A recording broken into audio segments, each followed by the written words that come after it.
Hello guys, welcome to Eesha YouTube channel. మీకు ఈ video నచ్చితే ప్లీజ్ ఫ్రెండ్స్ లైక్ చేయండి, షేర్ చేయండి, సబ్స్క్రైబ్ చేయండి, కామెంట్ మాత్రం తప్పకుండా చేయండి. మరిన్ని వీడియోస్ కోసం నా ఛానల్ని సబ్స్క్రైబ్ చేసుకుంటారని అనుకుంటున్నాను. ప్లీజ్ ఫ్రెండ్స్ నచ్చితే సబ్స్క్రైబ్ చేయండి. మన సుమన్ అన్న ఎలిమినేట్ అయ్యాడు పాపం. సుమన్ అన్న సూపర్ అన్న, ఆల్ ద బెస్ట్ అన్న. మీ ఫ్యూచర్ ప్రాజెక్ట్స్ గురించి ఆల్ ద బెస్ట్.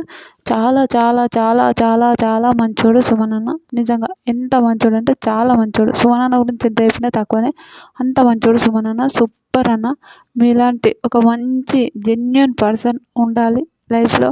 నిజంగా చాలా జెన్యూన్. ఎవరిని తిట్టడాలు అట్లాంటివి ఎలాంటివి ఉండవు. రియల్ ఉంటే రియల్, తప్పు ఉంటే తప్పు అని అట్లా ఉండే ఒక మెంటాలిటీ సుమన్ అన్న.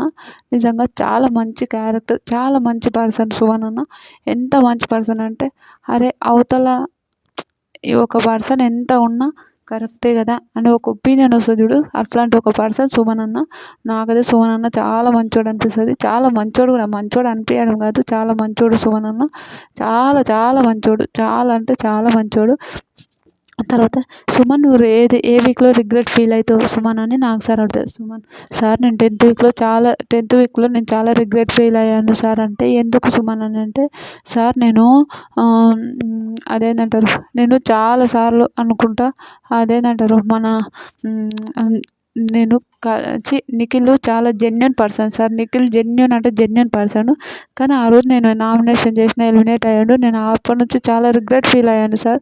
నిఖిల్ ఎలిమినేట్ అయ్యింది చాలా రిగ్రెట్ ఫీల్ అయ్యి, నేను అయ్యో నిఖిల్ని నామినేషన్ చేశానంటే, నువ్వు ఒక్కనివే చేసావా సుమన్ అంటే, లేదు సార్ అందరు చేశారు కానీ నేను కూడా చేశానుగా, అది నాకు చాలా రిగ్రెట్ ఫీల్ అనిపించింది. మీకేమనిపించింది ప్లీజ్ కామెంట్ చేయండి. బాయ్.